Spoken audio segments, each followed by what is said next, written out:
تو فالصالحات قانتات، نیک عورتیں فرما بردار ہوتی ہیں.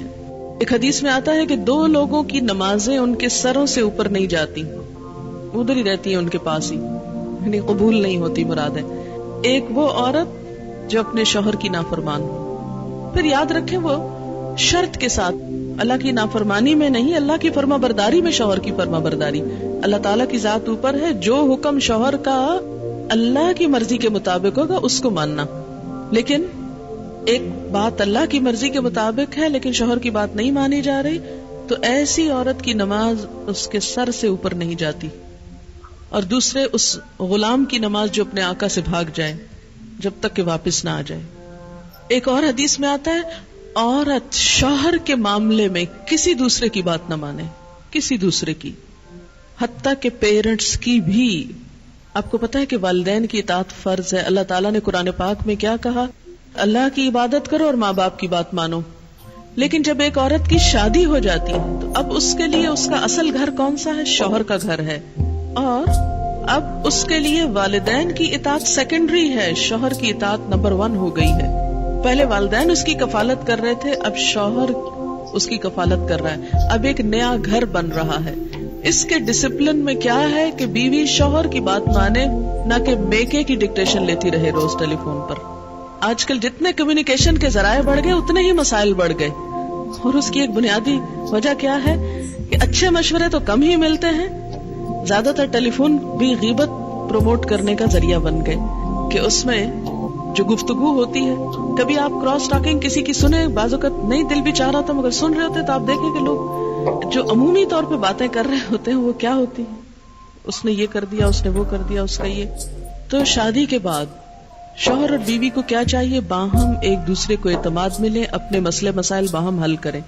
خصوصاً پیرنٹس تک معاملہ کم سے کم جائے، نہ ہی جائے تو اچھا ہے، کیونکہ بہت جذباتی ہوتے ہیں نا ماں باپ بچوں کی محبت میں، اور بچیوں سے تو خاص طور پہ بہت پیار ہوتا ہے، اتنے لاڈ سے پالا ہوتا ہے. جب وہ دیکھتے ہیں کہ بچی اگلے گھر میں خوش نہیں تو ان کی ساری خوشیوں پہ پانی پھر جاتا ہے.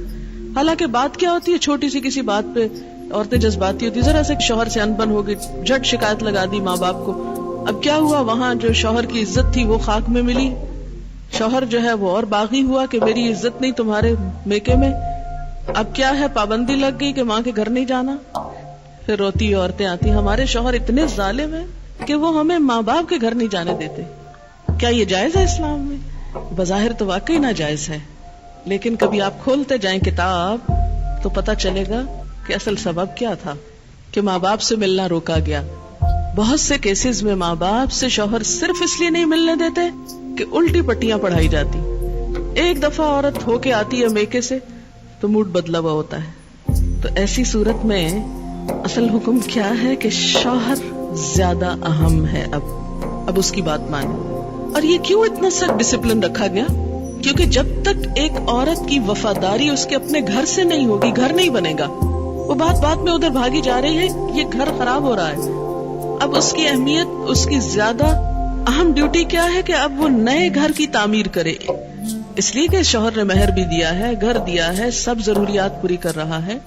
اب آئندہ اللہ تعالیٰ نے ایک نئی نسل لانی ہے، ان کی تربیت ہے، ان کا کام ہے، اتنی ذمہ داریاں آنے والی ہیں. اب چھوڑو دھیان پیچھے کا، اب آگے کا سوچو. قدموا لانفسکم. تو اس لیے اور اللہ سے بڑھ کر ہمارے لیے مہربان، ہمارے لیے محبت کرنے والا، 70 ماؤں سے بڑھ کے پیار کرنے والا اور کون ہو سکتا ہے؟ یہ مشورے وہ ہم کو دے رہا ہے، یہ رہنمائی وہ ہمیں دے رہا ہے جو بظاہر ہمیں کڑوی نظر آتی ہے، لیکن اسی کڑوی گولی میں شفا ہے. بظاہر انجیکشن تکلیف دہ ہوتا ہے، اس کا نام سن کے ہی ہم بدمزہ ہونے لگتے ہیں، لیکن اس کے بغیر صحت نہیں ہو سکتی. فالصالحات قانتات. دوسری خوبی حافظات للغیب بما حفظ اللہ. حافظات، حافظتن کی جمع. حافظ حفاظت کرنے والا، حافظہ حفاظت کرنے والی. یہ قرآن کے حافظ بھی نا کہ قرآن کی حفاظت کر دی انہوں نے. حفظ اسی لیے کیا جاتا ہے نا کہ اگر کتاب ختم بھی ہو جائے کبھی تو سینوں میں موجود ہو حفاظت کے لیے. تو حافظات حفاظت کرنے والیاں ہیں.